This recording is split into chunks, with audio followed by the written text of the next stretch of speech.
시청자 여러분 안녕하십니까? 5월 25일 법률방송 로투데이 시작하겠습니다. 첫 소식입니다. 오늘 민주사회를 위한 변호사 모임 민변 제13대 회장으로 김호철 변호사가 취임했습니다. 창립 30주년을 맞은 민변의 지난 발자취와 앞으로 걸어갈 길을 신세아 기자가 카드로 읽는 법조로 짚어봤습니다. 탁친이 억하고 죽었다. 1987년 1월 박종철 고문치사 사건이 터집니다. 진실폭로와 변론, 그 중심에 정의실천 법조인회가 있었습니다. 자주, 민주, 통일을 목표로 하는 민족민주운동의 한 부문이 된다. 전두환 군사정권에 들이리운 노태우 대통령의 당선, 의기 넘치는 젊은 변호사들의 모임 청년변호사회가 결성됩니다. 그리고 1988년 5월 28일 경기도 포천의 한 콘도, 정의실천 법조인회와 청년변호사회 소속 변호사 51명이 회합을 갖고 두 변호사회의 통합을 결의합니다. 통합변호사회의 이름을 지은 사람은 노동인권 변호사의 대명사 전태일 평전을 쓴 조영래 변호사. 조영래 변호사는 통합변호사회에 민주사회를 위한 변호사 모임이라는 이름을 줍니다. 민변의 탄생입니다. 민변의 창립 목적과 존재 이유는 선명합니다. 인권과 민주입니다. 인권 변호사를 감싸 안는 하나의 울타리, 일종의 우산이 필요하다는 공감대가 있었어요. 민변 창립 멤버인 백승원 변호사의 말입니다. 이병린, 한승원, 홍성호 변호사 등 어목한 박정희 군사정권 유신시대부터 정의와 민주의 가치를 놓지 않은 1세대 인권 변호사들의 이름입니다. 조영래, 이상수, 박성민, 박원순 변호사 등 유신을 거쳐 전두환 군사정권에 맞서 싸운 2세대 인권 변호사들의 이름입니다. 민변 창립 멤버들의 이름이기도 합니다. 1988년 노태우 정권이 출범하던 그해 5월에 출범한 민변, 국가보안법 폐지, 5.18 특별법 제정운동 등 시대의 대의와 민변의 존재 이유는 군사정권 잔재 청산이었습니다. 1997년 김대중 정부 출범 헌정사상 첫 여야 정권교체, 흡연 피해자 소송 등 민변은 시국사건 변론에서 공익소송 활동으로 역할지평을 확대합니다. 그리고 2002년 12월 노무현, 민변은 민변 출신 변호사를 대통령으로 배출합니다. 노무현 대통령은 초대 국정원장의 민변 초대 회장을 지낸 고영구 변호사를, 초대 법무부 장관의 역시 민변 출신 강금실 변호사를 임명합니다. 시대적 화두는 국정원과 검찰 권력기관 개혁이었습니다. 고영구 국정원장은 대공수사권 이관, 국내정보 수집권 포기, 국회에 의한 감독 강화 등 일련의 국정원 개혁을 추진합니다. 여성 최초로 법무부 장관에 임명된 강금실 장관도 준법서약서 폐지, 검사 상명하복 규정 삭제, 검찰 독립 등 검찰 개혁을 강단 있게 추진합니다. 그러나 국정원과 검찰, 기득권의 저항, 개혁은 좌초합니다. 2017년 5월 장미 대선, 민변은 또 한 명의 대통령을 배출합니다. 문재인 대통령입니다. 그리고 민변 창립 30주년 2018년 5월 25일 오늘 김호철 변호사가 민변 제13대 회장으로 취임했습니다. 촛불 승리나 정권 교체가 이루어졌다고 해서 소수자와 약자들의 인권이 하루아침에 개선되고 문제가 해결되는 것이 아니다. 김호철 민변 회장의 말입니다. 기본적 인권의 옹호와 민주주의 발전에 기여함을 목적으로 한다. 민변 회칙 제3조입니다. 1988년 5월 창립 멤버 51명에서 2018년 5월 현재 특별회원 116명 포함 1185명. 인권과 정의, 민주, 지난 30년 민변이 밟아온 역사입니다. 시대 속으로, 민중 속으로, 그리고 민변의 역사는 지금도 현재 진행형입니다. 법률방송 카드로 읽는 법조 신세아입니다. 낙태죄 폐지 여부를 놓고 어제 헌재 공개 변론에서 치열한 공방이 벌어졌다는 소식 전해드렸는데요. 법률방송 취재진이 검찰에 접수된 낙태죄 접수 및 처리 현황 등을 단독 입수했습니다. 낙태죄 처벌이 폐지 쪽 주장대로 사실상 사문화했다는 것이 결론이라고 하는데 심층 리포트 장한지 기자가 취재했습니다.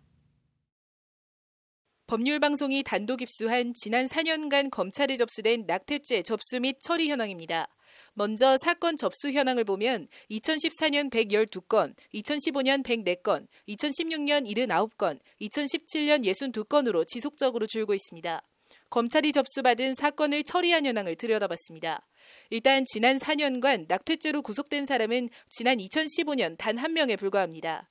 2015년의 경우 전체 처리 사건 가운데 정식 기소는 불구속 15건 등 16건, 벌금형 약식 기소가 5건, 반면에 불기소는 81건으로 기소 건수의 4배 가까이 됩니다. 지난해도 사정은 비슷해 불구속 기소 8건, 약식 기소 5건, 불기소가 32건으로 낙태죄 접수를 받고도 기소도 하지 않은 사례가 압도적으로 더 많습니다. 아무래도 조금 이 법규력을 조금 잃어가고 있지 않나. 신고가 많이 안 되는 것 같기도 하고요. 처벌되는 예가 많지 않고. 이런 경향은 법원 선고에서도 그대로 나타납니다. 낙태죄에 대한 법원 선고 유예 건수는 2015년 4건, 2016년 9건, 2017년 10건으로 해마다 늘고 있습니다. 그나마 검찰이 기소한 사건에 대해 아예 선고를 하지 않고 유예한 겁니다. 또 집행유예 건수의 경우도 2015년 3명, 2016년 8명, 2017년 13명으로 해마다 늘고 있습니다. 종합하면 검찰에 접수되는 낙태죄 사건 자체가 줄고 있고 접수된 사건도 기소보다는 불기소 사례가 압도적으로 많고 기소가 돼도 법원에서 대부분 풀어주고 있다는 얘기입니다. 낙태죄 폐지를 주장하는 쪽에서 낙태죄가 사실상 사문화돼 낙태 예방에 아무런 효과가 없다는 주장이 나오는 이유입니다. 때문에 계속 우리가 법과 현실에서의 괴리감이 있다고 얘기하고 형법상에서는 이거를 범죄 규정을 하고 있지만은 사문화된 것이 아닌가. 실제 최근 5년 동안 낙태 관련해서 대법원에서 최종 실형이 선고된 것은 단 한 건뿐인 것으로 파악됐습니다. 해당 판결은 낙태 시술을 받던 여성을 사망하게 해 집행유예를 선고받은 조산사가 형 집행유예 기간에 20대 여성을 또다시 낙태해 징역 1년을 선고받은 경우입니다. 이런 음성적인 낙태를 근절하기 위해서라도 낙태죄를 폐지해야 한다는 겁니다. 실제로 세계적인 통계를 봤을 때 낙태를 이제 사실상 다 허용한 국가들에서 낙태율이 훨씬 더 낮거든요. 낙태를 금지하고 아주 제한적인 조건을 두는 나라들일수록 숨어서 이제 낙태를 해야 되고 영아 유기율 같은 것도 높고. 일단 보건복지부가 발표한 2010년 기준 낙태 건수는 16만 8천 건 정도입니다. 하지만 연세대 원주의대가 2007년 10월부터 2016년 10월까지 9년간 네이버 낙태 검색 빅데이터를 활용해 분석한 결과 연간 최대 50만 건 정도의 낙태 시술이 이뤄지고 있다는 추정치가 나왔습니다.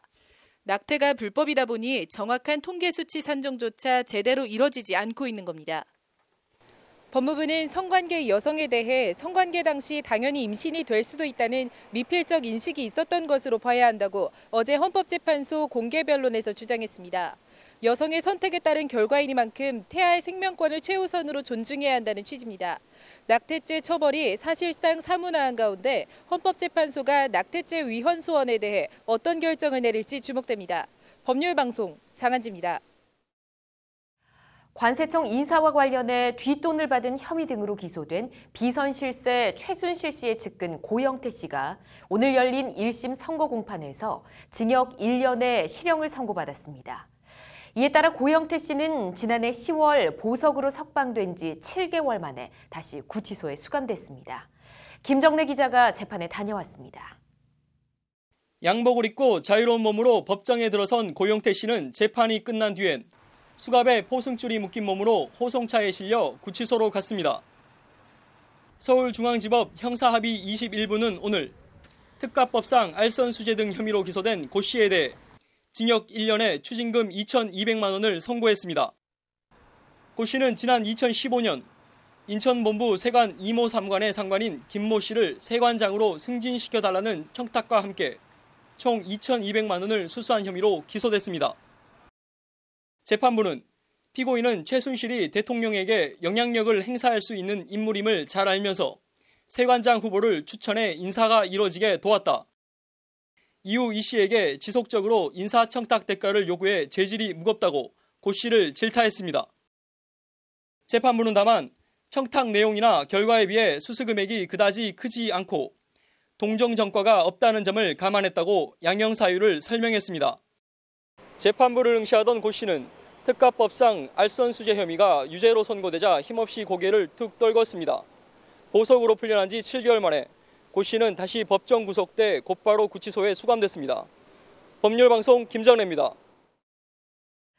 신고하지 않은 미신고 집회인데 참가자들이 속속 합류하며 이미 도로는 점거된 상태입니다.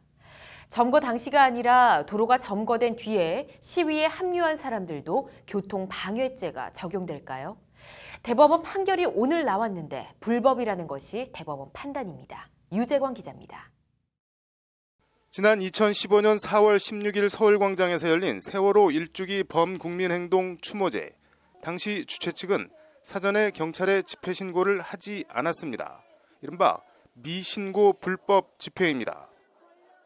하지만 집회 참가자들은 계속 늘어났고 어느 순간 경찰이 설치한 질서 유지선을 넘어 서울 광화문 세종대로 전 차로를 점거한 채 행진이 시작됐습니다. 61살 김모 씨는 세종대로 점거 행진이 시작된 뒤 행진에 합류했습니다. 검찰은 그러나 김 씨에 대해서도 일반 교통방해 공범 혐의를 적용해 재판에 넘겼습니다. 1심은 유죄를 인정해 김 씨에게 벌금 100만 원을 선고했습니다. 이에 김 씨는 행진을 시작했을 당시 이미 도로가 차단됐던 만큼 일반 교통방해죄에 해당하지 않는다며 항소했습니다. 항소심 재판부는 김 씨 손을 들어줬습니다. 차벽 설치 등으로 일반 교통이 전면 차단된 상태에서 도로를 점거한 것으로 보인다. 김 씨가 다른 참가자들과 암묵적, 순차적으로 교통방해 행위를 공모했다고 인정할 수 없다는 것이 항소심 재판부 판단입니다. 그러나 대법원 판단은 달랐습니다. 대법원 3부는 오늘 무죄를 선고한 원심을 깨고 사건을 서울중앙지법으로 돌려보냈습니다. 피고인은 집회의 위법성을 인식한 상태에서 교통을 방해하는 행위를 했다. 이미 다른 참가자들에 의해 교통의 흐름이 방해된 상태였더라도 이들과 공모해 교통방해 상태를 지속시켰다면 일반 교통방해죄가 성립한다는 것이 대법원 판단입니다. 앞서 같은 대법원 3부는 지난 1월 2015년 민중총궐기도회에 참가해 교통을 방해한 혐의로 기소된 46살 권모 씨에 대해 무죄를 선고한 바 있습니다. 대법원 관계자는 민중총궐기도회는 신고된 집회, 범국민 추모 행동은 신고되지 않은 집회로 합법 집회와 불법 집회라는 차이가 있다고 판결 취지를 설명했습니다. 법률방송 유재광입니다.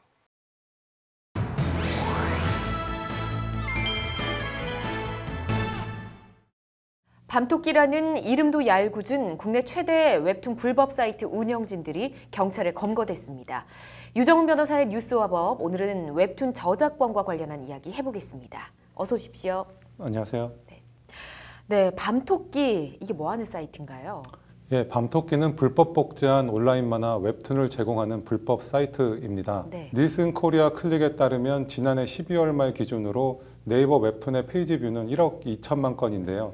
밤토끼 같은 경우는 1억 3,700만 건이었습니다. 지금 말씀해 주신 걸로 봤을 때 조회수가 엄청난데요. 네. 이런 불법 웹툰 사이트로 인한 피해액을 추산해 본다면 얼마 정도 될까요? 웹툰 통계 분석 회사인 웹툰 가이드가 발표한 지난해 자료에 따르면 월 피해액만 2천억 원에 이르고요. 이를 1년에 합계를 해보면 2조 4천억 원에 이릅니다. 경찰에 검거됐다는 운영진들 중에서 주모자는 어떤 사람입니까? 예, 주모자는 이제 허모 씨로 알려졌는데요. 예. 허 씨에 대해서 구체적으로 밝혀진 바는 없습니다만 경찰에 따르면 허모 씨가 그 프로그래밍 기법을 배워서 웹툰을 자동으로 추출하는 프로그램까지 만들었다고 합니다. 네이버 웹툰보다 이용자가 더 많은 것 같은데 왜 초기에 검거를 하지 못했을까요? 예, 이렇게 피해가 커지기까지 막지 못한 이유는 국내 수사망에 미치지 못하는 미국의 서버를 두고 자금 관리나 자료 업로드를 캄보디아에서 했기 때문입니다. 예. 연락을 할 때는 추적이 어려운 핸드폰이나 해외 메시지 그리고 자금 추적을 막기 위해 가상화폐까지 이용하는 치밀함을 보였습니다. 밤토끼 운영진들 법적으로 이제 어떤 처벌을 받게 될까요? 예, 허씨 일당이 저작권법상으로 보호되는 재산적 권리를 복제, 공연, 송신 등의 방법으로 침해했기 때문에 네. 저작권법 위반으로 5년 이하의 징역 또는 5천만 원 이하의 벌금에 처해질 수 있고 벌금도 함께 병과될 수 있겠습니다. 그렇군요. 징역형이 선고될지는 일단 지켜봐야 할 것 같고 네. 만약 벌금이 부과가 된다면 5천만 원 이하 벌금은 그동안 번 돈에 비하면 너무 적은 액수가 아닐까요? 네, 그렇기는 합니다만 허씨 일당이 갖고 있는 돈이나 가상화폐 같은 경우는 범죄 수익으로 몰수 내지 추징될 수 있을 것으로 보이고요. 네. 고의로 저작권을 침해했기 때문에 손해배상 청구권도 인정이 됩니다. 네. 저작권법은 침해자가 이익을 본 액수를 손해액으로 추정해서 배상액을 인정하기 때문에 이 때문에 손해배상이 제기된다면 허씨 일당이 배상해야 될 금액은 엄청 큰 금액이 될 것으로 보입니다. 그렇군요. 운영진들에 대한 법적 처벌은 알아봤는데 이 밤토끼 사이트를 이용한 이용자들에 대한 처벌은 어떻게 될까요? 예, 현행법상 밤토끼를 이용한 이용자들에 대한 처벌을 하기는 어렵습니다. 예. 그에 맞는 처벌 규정이 없기 때문이긴 합니다. 이번 사건을 계기로 이 저작권에 대한 인식도 좀 높아지고 불법 웹툰 사이트도 없어지면 좋겠다는 생각이 드네요. 오늘 잘 들었습니다. 이어서 법조계 소식 전해드립니다. 민주사회를 위한 변호사 모임이 오늘 오후 7시 서울 한국과학기술회관에서 창립 30주년 기념 행사를 개최했습니다. 인권과 민주주의 한길 30년을 주제로 열린 기념식에서 민변은 개헌 등 사회경제적 개혁 운동과 한반도 평화 정착을 위한 활동 지향을 담은 결의문을 발표했습니다. 로스쿨 입학을 위한 2019학년도 법학 적성 시험 원서 접수가 오는 29일부터 시작됩니다. 원서 접수 기간은 5월 29일 오전 9시부터 다음 달 7일 오후 6시까지로 수험생들은 법학 적성 시험 홈페이지를 통해 원서를 접수하면 됩니다. 김종현 법무사가 오늘 서울 롯데호텔에서 열린 회장 선거에서 박형기 후보를 누르고 제26대 서울중앙지방법무사 회장에 당선됐습니다. 김종현 회장은 당선 직후 선거 과정에서 나뉘었던 마음을 한데 모아 서울중앙교회 발전을 위해 전력을 다하겠다고 말했습니다. 성매매 혐의 조사 과정 중에 성폭행을 당했다고 거짓 진술을 한 혐의로 재판에 넘겨진 여성 연예인에 대해 법원이 징역형 유죄를 선고했습니다. 인천지법은 오늘 무고 혐의로 기소된 21살 A씨에 대해 징역 1년에 집행유예 2년, 120시간의 사회봉사명령을 내렸다고 밝혔습니다. 5월 25일 로투데이 마치겠습니다. 시청해주신 여러분 고맙습니다.